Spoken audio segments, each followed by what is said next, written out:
इसो हमारे खुदा सुबसी का फजल हमेशा हम सबों के साथ होता रहे।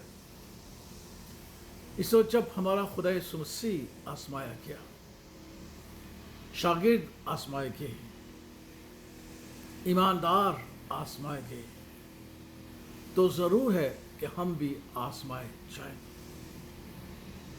क्योंकि हम दुनिया के एतबार से ज़िंदगी बसर नहीं करते, बल्कि इलाही दस्तूर और अहकामात के मुताबिक ज़िंदगी बसर करना चाहते हैं और करते हैं।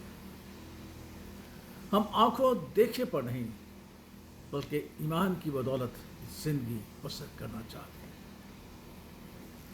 इसो हमारे खुदा सुमसी ने अपनी तमाम आजमाइशों पर खुदाए पाकरू की बदौलत और खुदा के ज़िंदा कलाम की बदौलत फतह पाई। रसूलों ने खुदावन की हम्दो सना करते हुए फतह पाई और ईमानदारों ने अच्छे इकरार की बदौलत अपनी आजमाइशों पर फतह पाई। इसो ईमानदार हर सूरत में हर एक आजमाइश का मुकाबला करते हैं, क्योंकि आजमाइशें मुख्तलिफ सूरतों पे हम पर आती हैं। आजमाइश की कोई एक ही सूरत नहीं है, बल्कि मुख्तलिफ सूरतों पर। मिसाल के तौर पर हम बीमार हो जाते हैं, तो ईमानदार का बीमारी में ये इकरार होता है कि शायद मेरी बीमारी खुदा के जलाल के लिए, क्योंकि वो समझता है कि मेरी बीमारी में खुदा का फजल मेरे साथ है, क्योंकि ये खुदावन का वादा है, और अपनी बीमारी में खुदा के जलाल को ज़ाहिर करते हैं। बहुत सारी मिसालें कि जहाँ ईमानदारों ने अपनी बीमारी को बीमारी नहीं, बल्कि खुदा के जलाल का बाइस ठहराया। गरीबी जो हर तरह की मुश्किल और परेशानी का सबब है, हम देखते भी हैं, लेकिन ईमानदार अपनी गरीबी को अपनी दौलत समझता है, क्योंकि कलाम फरमाता है कि ईमानदार गरीब भी हो तो दुनिया को वो दौलतमंद कर देता है। ईमान की दौलत से, उम्मीद की दौलत से, फजल की दौलत से।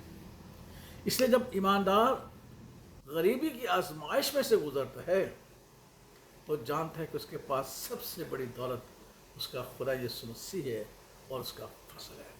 इसलिए अपनी गरीबी में दूसरों को जो है वो अमीर कर देता है, दौलतमंद कर देता है। इस आजमाइश हमारे ईमान की तक़वियत बन जाती है। आजमाइश हमारे ईमान में कुदरत पैदा कर देती है, जिसकी बदौलत दूसरे भी ईमानदारों ईमान की तरफ रज्जू हो जाते हैं। स्तिफनस की शहादत हमें यही सिखाती। कलीसिया पे बहुत बड़ी मुसीबत आ गई थी। कलीसिया परा गंदा हो गई थी, मासवाए रसूलों के कुछ शागिर्दों के वो यरूशलेम में रहे, बाकी तमाम कलीसिया तितर बितर हो गई थी। लेकिन ईमानदारों ने इस आजमाइश पर कुदरत पाई ईमान की बदौलत, और कलाम में सिखाते हो कि जहाँ जहाँ भी गए, वो गरीब थे, मुसीबत ज़्यादा थे, तो भी अंजील की मुनादी करते थे, और उस मुनादी के वसीला से उन्होंने बहुत सारे लोगों को मसीह के पास निजात के लिए ले आए। और लिखा है कि उनकी मुनादी के वसीले से लोग मसीही कहलाए, क्योंकि आजमाइशों का आना हमारे ईमान की तक़वियत है, हमारे ईमान का फैलाव है, और हमारी ज़िंदगी की खूबसूरती है। इसलिए सो आजमाइशों से हमें नहीं डरना, क्योंकि हमारा खुदा यीशु मसीह आजमाया गया फिर खुदा रहा। शागिर्द आजमाए गए, उन्होंने फतह पाई। ईमानदार आजमाए गए, वो दूसरों के ईमान लाने का वसीला बने। आज अगर हम आजमाए चाहते हैं, तो याद रखिएगा कि हमारे लिए मजबूती और तक़वियत का बायस है।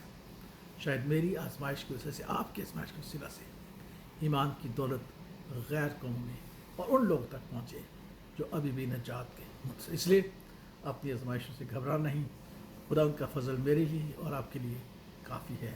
आमीन।